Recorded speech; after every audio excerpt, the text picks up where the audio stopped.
Ingredients. Ito, granola, butter, and sugar. So, gawa tayong candy. So, kumain ng asukal yan. Magtutunaw ako ng asukal.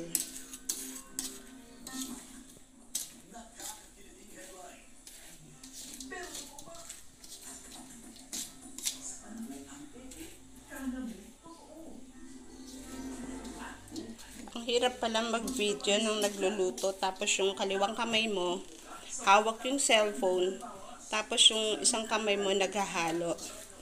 Nababaluktot yung ano.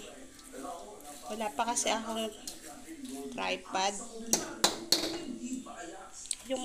Yung mayayaman dyang friends, baka naman kahit luma kuhain ko na.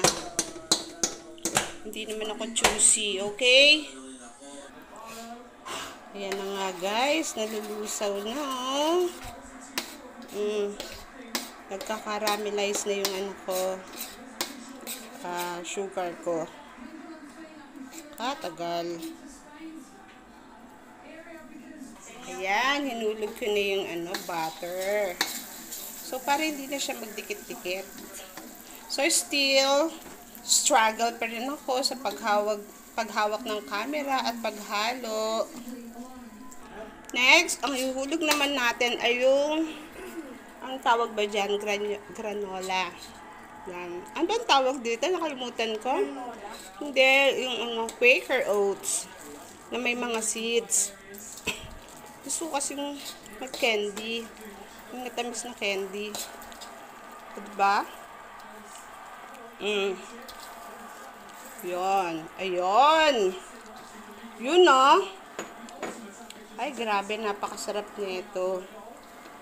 Parang nakikinit ako na yung happy na naman ng mga dentista sa pagkain nito. Ay, grabe. Jampak ko.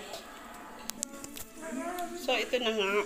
Yung finished product. Ilalagay natin to sa dahon. Cloves. Ilalagay na natin dito. Yan. Patutuyuin natin yan.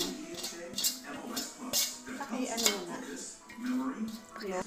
So, ito ay aayusin natin ganito para maging ano to, candy.